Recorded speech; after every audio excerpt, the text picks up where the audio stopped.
Hello and welcome to Tech24 with me, Rebecca Bowring. Coming up in the programme, can Paris rival Silicon Valley for entrepreneurship? And what happens when 200 brilliant young minds converge in one room? We lift the lid on startup accelerators.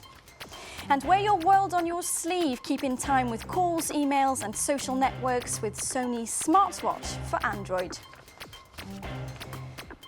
Paris, city of light, city of love, city of entrepreneurship. Well, it might not be the first place in the world that you think of when it comes to starting a business, but in fact, Paris is third ahead of London in terms of early stage investments, and Google's just unveiled a €100 million research centre here.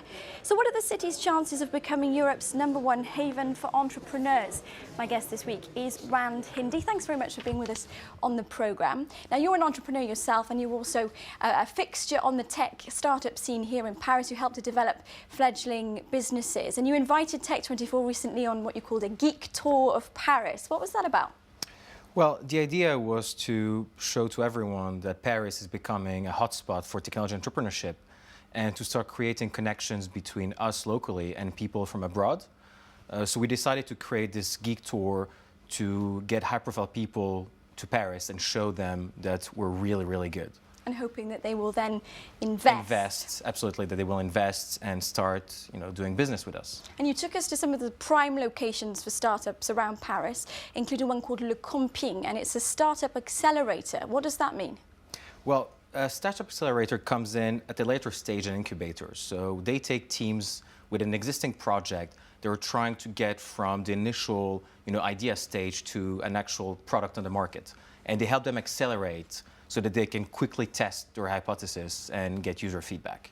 So it's a sort of mentorship program, and we saw lots of young people working on various projects. One, for instance, was One Feet, which was a website that encourages you to challenge yourself, doesn't it, and to turn your life into a game. That was a particularly fun one that we saw. And the idea is that under this program, startups then thrive. And if you look and see how many of them are operating at the moment, it does seem like Paris has a burgeoning startup scene.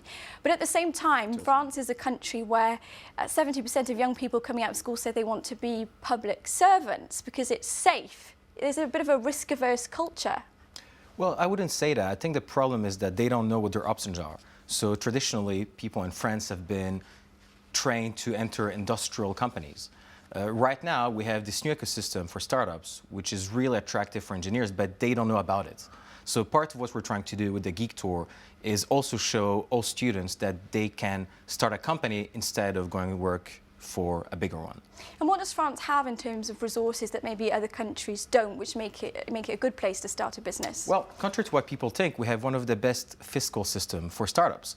So if if you look beyond the very common way of starting a company, if you're a technology startup, you can actually have 100% tax rebates. You can have a lot of government subsidies, and there is quite a lot of early stage funds starting in Paris. But more importantly, you have access to a lot of technical resources, something which is very rare even in the United States. Let's talk about something else you do. You're the Paris ambassador for Sandbox. That's a global community for innovators aged under 30. They do all kinds of cool things, for instance, harnessing obsolete satellites to provide free internet in Africa. I love that one. Or using robotics to get girls interested in engineering. And recently I went along to their Lisbon summit. So let's take a look. Sandbox, a place where things are built. Social entrepreneurs, web designers, inventors, these young people are already bringing change, and they're full of potential to make a global impact. Through workshops, the aim is to equip them to become role models in their fields. It's also the chance to give nascent projects a talent boost. The organisers call it accelerated serendipity. We want individuals to be part of a bigger community, of a bigger group. So what we try to facilitate is that people feel to be part of a family of extraordinary friends who come together, who share their ideas, their dreams, their passions, and who grow together and are part of their journeys. Journeys that are often impossible to define. Sandbox offers peer-to-peer mentorship for startups striking out into the unknown. What I really got out of Sandbox is the fact of knowing that I'm not alone in following some unconventional or professional steps. I can ask questions, I can get support, I can get advice, I can get contacts from people that not only have been where I am, but who are where I am. As well as via a thriving online community, Sandboxers meet regularly at summits, dinners or on stopovers in 45 countries. Gamal has come to Lisbon from Egypt. you'll find wonderful ideas. I try here to grab as much as info as I can and try to give it away to everybody I know in Cairo. And it's the process of sharing that forges relationships that go the distance. Now, there are lots of networking opportunities out there for Generation Y, these young people. What's different about Sandbox, especially for the tech entrepreneurs? Well, Sandbox is a community of people who not only try to work together, but also become friends. So the idea is that if in 30 years we're all leading our industry, what happens if we know each other for the last 20 years? The whole idea is to create a community of people who are very talented, but also get very close to each other and share a common vision, which is to use technology in order to impact society in a positive way. A real capacity for change. Thanks for that. Stay with us. Test 24 is next.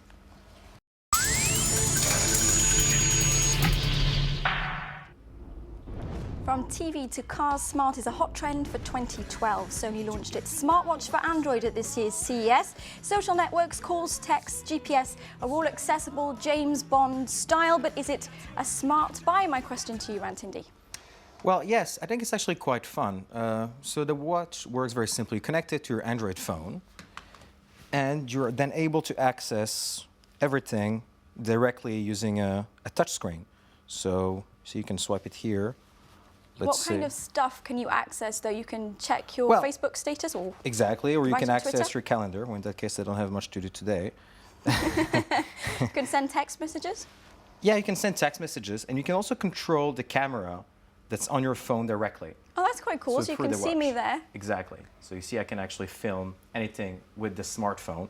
But and why, it shows on the though? watch. Why would you want to do that? What's the use of this gadget? I'm honestly not sure, but I'm sure you can think of plenty of fun stuff to do with it. Is that all it is, though? Is it just something fun, or is it actually something useful that you would maybe wear? Would you wear it?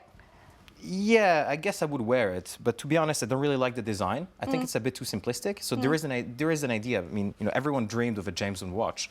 I just think it's not styled enough. But you can change the strap, fortunately, because it's absolutely. Plastic. Let's try with another monstrosity, one. I have to say. It's $149, about 120 euros, and it comes out in April. So, in a word, I'm not sure if you would go with the black or the white with your particular outfit. Would you buy it? I would consider buying it. Okay. So that's a sort of half and half. Yeah. Well, thank you very much for coming in to speak to us, Hindi. Welcome. Thank you to you for watching this edition of Tech 24. Also to Jen Carswell and the What Took You So Long film company for their help making the programme. That's it for this edition. Check us out, of course, on the social network. You've got our address coming up on the screen there. And to learn more about Sandbox, the address is sandbox-network.com. Now, do you squirm when somebody's mobile phone goes off in a concert or a play, and it's so much worse for the performer on stage? It's a good thing that Slovakian violinist Lukas Kmit has a sense of humour. He managed to integrate Nokia's iconic ringtone into his performance. See you again next week.